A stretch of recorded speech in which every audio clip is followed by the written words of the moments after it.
स्वागत है आप सभी का आपके अपने चैनल खबर हिमाचल से। मैं राहुल आज कुछ नए मुद्दों के साथ, एक नए दौर के साथ और कुछ नए लोगों के बीच में। आज हम जिन लोगों के बीच में आए हैं उन लोगों की कुछ समस्याएं ही अलग हैं। ये टैक्सी यूनियन से जुड़े हुए हैं और हमारे बीच में उप प्रधान टैक्सी यूनियन के हमारे बीच में उपस्थित हैं। तो चलिए जानते हैं इनसे कि क्या क्या प्रॉब्लम्स ये फेस कर रहे हैं, क्या क्या मुद्दे हैं इनके, क्या क्या चैलेंजेस हैं। तो सर प्लीज़ आप आगे आएंगे एक बार प्लीज़, है ना। सर आपका शुभ नाम? विकेश शर्मा। सर आपका जैसे टैक्सी यूनियन के आप उप प्रधान भी हैं, ठीक है, तो क्या क्या चैलेंजेस आप फेस कर रहे हैं टूरिज्म से रिलेटेड? टूरिज्म से रिलेटेड तो ऐसा है कि चंबा में तो कोई डेवलपमेंट का कुछ है भी नहीं, ना टूरिज्म का इतना वो है बढ़ावा कि हमारा कोई काम निकल सके। हम तो ऐसे है कि लोकल बंदों की वजह से थोड़ा काम निकल भी जाता है। और हमारी सबसे ज़्यादा प्रॉब्लम है जो पार्किंग की आ रही है। इतने सालों से हम देख रहे हैं कि हमारे चंबा में सब हमें टैक्सी वालों को कोई पार्किंग ये कोई सुनता ही नहीं है। हमारा जिस भी MLA से हमने बोला हाँ बोला कर देंगे, इतने साल हो गए हमें तो अभी तक कोई आश्वासन नहीं मिला है, ना ही हमारे बारे में कुछ सोचता है। तो हम चाहते हैं कि आपके चैनल के थ्रू कि हमारा इसको मसला हल किया जाए और हम जो कोई पार्किंग अच्छी सी है कि कुछ लोग आते हैं डलहौजी आते हैं, डलहौजी ठंडा इलाका है, चंबा थोड़ा सा गर्म है। क्या रीजन है कि चंबा तक टूरिस्ट नहीं पहुंच रहा डलहौजी से? में बस मेन रीजन ये भैया यहाँ पार्किंग नहीं आते हैं, बंदे गाड़ियाँ लेके आते हैं, उनको लगाने के लिए जगह नहीं होती है और उनको चलान हो जाते हैं। और जो पीछे से बंदे गलत गाइड करते हैं कि चंबा में कुछ नहीं हो, जैसे कि चंबा में तो सब बहुत कुछ देखने के लिए, मंदिर में चले जाओ, वैसे भी लोकल साइड से भी बहुत अच्छे हैं। और वहाँ पे पीछे से हमें जैसे डलहौजी के बंदे गलत गाइड करते हैं कि चंबा में ऐसा कुछ नहीं है। चंबा में तो सब कुछ देखने के लिए है। आप ट्रैकिंग भी ले लो, ट्रैक भी कर सकते हो और रोड भी चल सकते हो। अगर या 84 मंदिर भरमौर भी अच्छा स्टेशन है, यहाँ पांगी चले जाओ आप। तो ये थोड़ा मिस गाइड की वजह से, बाकी ऐसा कुछ नहीं। चंबा में सब कुछ है देखने के लिए, थोड़ा टूरिज्म बढ़ावा करे तो हमारा कुछ बन सकता है। तो ये सरकार से उपेक्षा लगा के बड़े रिक्वेस्ट कर रहे हैं कि चंबा को टूरिज्म में आगे बढ़ाना चाहिए और पार्किंग की समस्या जल्द से जल्द समस्या का हल करना चाहिए। जी, ये चाहते हैं कि जो पार्किंग की समस्या वो जल्दी से जल्दी सॉल्व होनी चाहिए, क्योंकि जो पार्किंग की प्रॉब्लम रही, क्योंकि जो टूरिस्ट आ रहा है वो ऐसी प्रॉब्लम्स नहीं समझता। वो आता है, वो बैक पैक करके आता है, उसको लगता है कि मैं ये चीज़ें देखूंगा, एक्सप्लोर करूंगा और मैं टाइम पे अपना छुट्टी अच्छी जर्नी बिताने के बाद वापस चला जाऊंगा। लेकिन जो माइनर प्रॉब्लम्स है, जो टैक्सी वाले जानते हैं, जो यूनियन जानता है, वो जल्दी से जल्दी सॉल्व हो, टूरिज्म पर्सपेक्टिव पे और काम किया जाए ताकि GDP में और ग्रोथ हो और सरकार के पास भी खजाने की बढ़ोतरी हो। तो सर इसी के साथ हम एक और इनके मेंबर हैं टैक्सी यूनियन के, इनसे बात करेंगे। तो सर प्लीज़ आप एक बार आएंगे आगे। सर मैं चाहता हूँ अपने शुभ नाम के साथ अपना दायित्व और क्या क्या प्रॉब्लम्स आप फेस कर रहे हैं यहाँ पे, प्लीज़ उसके बारे में बताइए।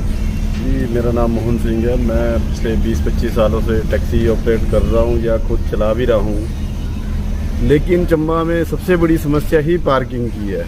अगर आप कहते हैं टूरिस्ट नहीं आता तो उसका सबसे बड़ा रीज़न है पार्किंग।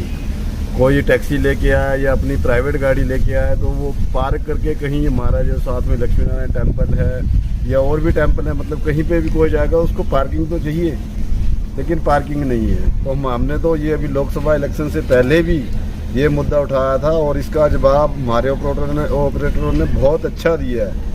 और आगे भी हम यही कहेंगे, आप हमें ये मत देखिए कि हम सिर्फ चंबा के ऑपरेटर बोल रहे हैं।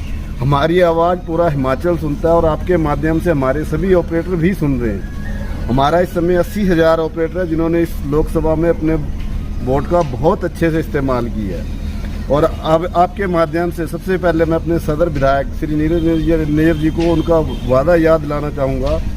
जब वो इलेक्शन लड़ रहे थे तो उन्होंने हमारे साथ वादा किया था कि सबसे पहले आपकी समस्या सॉल्व होगी। लेकिन उसके बाद आज 1.5-2 साल लग पड़े होने, कभी वो यहाँ पे नहीं आया, उन्होंने कभी हमारे बारे में पूछा तक नहीं। और सबसे बड़ी बात, हमारे कई ऐसे लोग हैं, कई क्या उनमें से हम भी हैं, लाखों की गाड़ियाँ हमने लोन पे ले रखी हैं जिनकी किस्तें निकालना मुश्किल हो जाता है। काम तो चलो अपनी जगह पे कोई जैसे तैसे निकालेगा। हम सुबह 7 बजे घर से आते हैं तो सबसे पहले दिक्कत है गाड़ी पार्क कहाँ करें। अभी आपने थोड़ी देर पहले कहा कि पुराना बस स्टैंड उन्होंने कमाने का जरिया रख लिया हुआ है, उसको वो ऑप्शन कर देते हैं HRTC वाले। प्राइवेट पार्किंग है, वहाँ पे किसी टैक्सी की कोई एंट्री नहीं है। अगर कोई टैक्सी लगाएगा तब भी उसको पार्क करना पड़ेगा, पेड करना पड़ेगा। दूसरी बात अभी आपने कही कि आप शहर के सड़क के किनारे गाड़ियाँ लगती हैं। हम क्या करें, हम रोजी रोटी ना कमाएं, अपने बच्चों का पालन पोषण ना करें। 8 गाड़ियों की जगह दी हुई है, मेरे पास 50 गाड़ियाँ अभी, हम कहाँ जाएंगे? तो हमने इनको बहुत बार बोला पर कोई सुनवाई नहीं है। पार्किंग चंबा में एक बहुत अच्छी पार्किंग बन रही थी, पर हमारे कुछ बुद्धिजीवी लोग हैं उसको हेरिटेज बता के, उस स्थान को बता के उस पर काम का स्टे ले लिया। उससे हमें टैक्सी वालों को कोई फ़ायदा नहीं था, पर जो टूरिस्ट चंबा आता है उसको तो फ़ायदा था। लेकिन बहुत दुख की बात है, ना हमारा प्रशासन ना हमारे जो पॉलिटिशियन है, किसी का भी इस बारे में ध्यान नहीं है।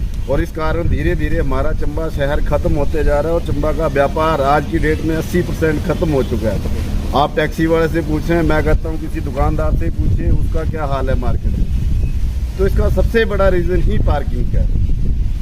तो सर जैसे आपने बताया कि कुछ मुद्दों पे आपकी सुनवाई नहीं हो रही, वादे भी किए गए, हर सरकार ने आपसे वादा किया, लेकिन ये वादा पूरा नहीं हो पाया अभी तक। तो सर मैं एक चीज़ और आपसे पूछना चाहूँगा, आपके हिसाब से सबसे बेस्ट क्या हो सकता है पार्किंग से रिलेटेड? पार्किंग कहाँ होनी चाहिए? क्योंकि देखिए प्रशासन के पास आइडियाज़ अलग हैं, आप ग्राउंड रियलिटी से जुड़े हुए लोग हैं, आप अपना सुझाव क्या देना चाहेंगे सरकार को कि ये कहाँ पार्किंग बननी चाहिए ताकि सब कुछ ये सेटलमेंट किया जा सके? देखिए, जिस पार्किंग पे स्टे लिया हुआ है सबसे पहले तो स्टे को तुड़वाना चाहिए। अगर उसमें 4 मंजिल पार्किंग बनती है उसका टॉप फ्लोर जो टैक्सी ऑपरेटर को दे दिया जाए। उससे मेन चीज़ है कि जो डीसी ऑफिस या कोर्ट कॉम्प्लेक्स से बाहर गाड़ियां लगती हैं अपने आप कम हो जाएंगी। तो इसके अलावा शहर में अगर हम बोलें कि नहीं हमें शहर में जगह चाहिए तो कोई चौगान तो हमें दे नहीं देगा।